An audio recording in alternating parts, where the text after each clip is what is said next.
This is a photo of me back in 2002.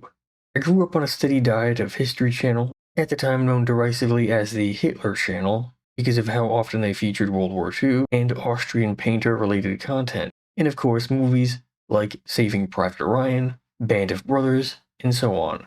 So as you can imagine, the Iraq War was a big deal for me. I remember some of the opening stages of the conflict. We had just gotten out of church and were having brunch in a diner, and the TV was tuned to the news, showing the grainy, green night vision images of the first shock and awe strikes against the regime of Saddam Hussein. I looked at the screen and was like, wow, that's crazy. The Iraq War and gas prices seemed to be, at least from the perspective of a kid, the primary point on which American politics rested. How expensive was the gas, and how did you feel about the Iraq War? Out of nowhere, yellow ribbons started to pop up everywhere, and streets started to get renamed after dead soldiers. American culture twisted and turned with each development in Iraq. The quick and easy victory, the insurgency, capturing and getting rid of Saddam, the never-stabilizing government. It was a mess, and it seemed like it was never going to end.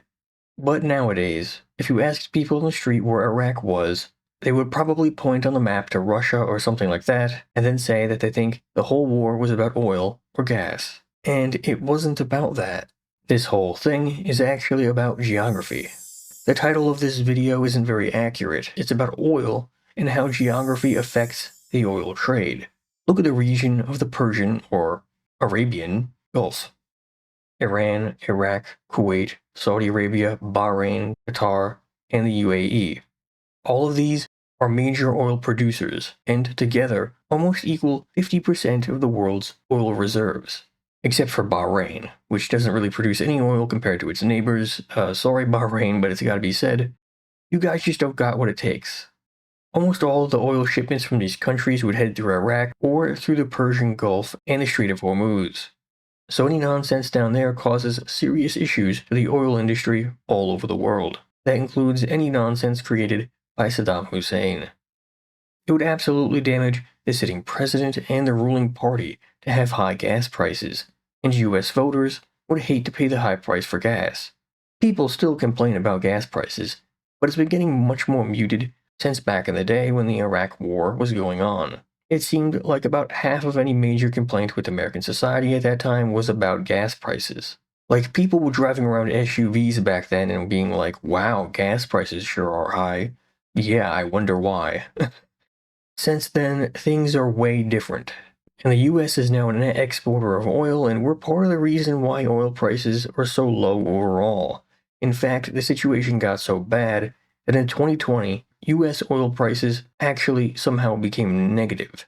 And while high gas prices would and did hurt the US, especially the ruling party and the president, American consumers have never had to deal with European gas prices. Even now, they're still high. According to an article in 2024, the average US gas price was about $3.75, with the UK at $6.98, and Denmark at a whopping $8.21. So I think it tells you about how bad it can get.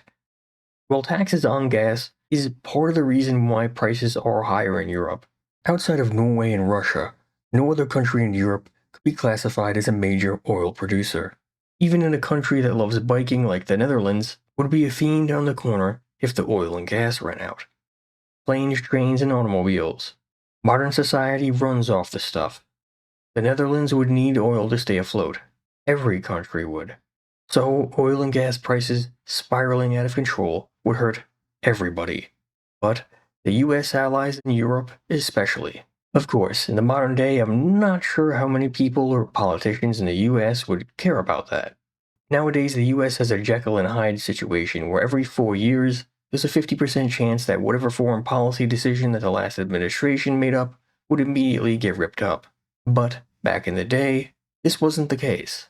In the 2000s, the Cold War consensus on foreign policy was mostly still in place.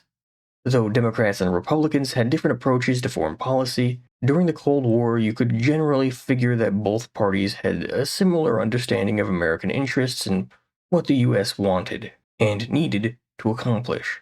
Both the Democrats and the GOP appreciated and understood that organizations like the UN and NATO had been set up by earlier presidential administrations to benefit the US, and that keeping them around, though perhaps annoying at times, provided a serious benefit to American soft power, which was up until very recently far more powerful than its hard power. Thousands of tanks and rockets aren't much when compared to blue jeans and Pizza Hut, as it turns out. Sometimes nothing brings people together like a nice hot pizza from Pizza Hut.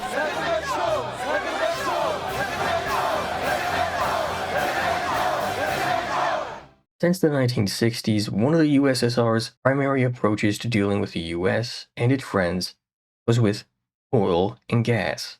The Soviet Union had a lot of oil and natural gas, like plenty. Europe needed that gas.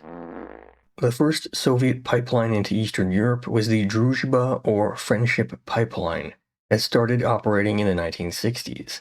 The Northern Lights, another pipeline into Europe, had started to inch into Central Europe in the 1970s, but the big one was the so-called Brotherhood or Trans-Siberian Pipeline, which was commissioned in the 1980s.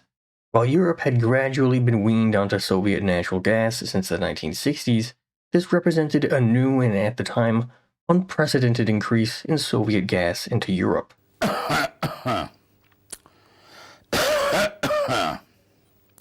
Partly financed by Moscow and also Deutsche Bank, and partly with a program called Gas for Pipes, which sounds like a bizarro Atlanta drug deal, but in reality was a program where European-produced steel pipes would offset the costs of oil.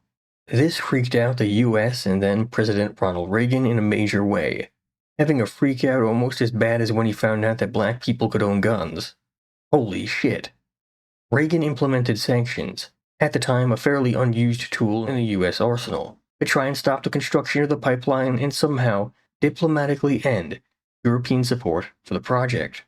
If Reagan's plan worked out or not didn't really matter though. Very quickly it was ascertained through a KGB double agent named Vladimir Vechurov under the codename Farewell, who was working for French intelligence at the time, that the USSR had a major spy program stealing US and European technology, which they would then copy and produce for themselves. Once the US got their hands on this info, the US sent some tech out to France, though they knew that there in France, the tech was going to be taken by the Soviets and used, probably, on the pipeline. After a little while, a massive explosion erupted in Siberia, where the Trans-Siberian pipeline was being constructed. The US had sabotaged the tech that they had sent over, and the Soviets just plugged the stuff right in, it seems. By the way, the spy for this, Vladimir Vechurov, was unmasked as a double agent while in prison for another unrelated crime. The Soviets offered him the chance to avoid the death penalty if he confessed, so he did. They executed him anyway. In the end, Reagan ended up writing off the whole pipeline, and up until 2024, the pipeline supplied Soviet and then Russian gas into Europe. But you're probably wondering, why would Ronald Reagan go through such effort to stop an oil pipeline? Why care so much about Europeans getting reliant on Soviet gas? Well, the Soviets could then use it as a carrot to get America's allies to lean further and further in Moscow's direction.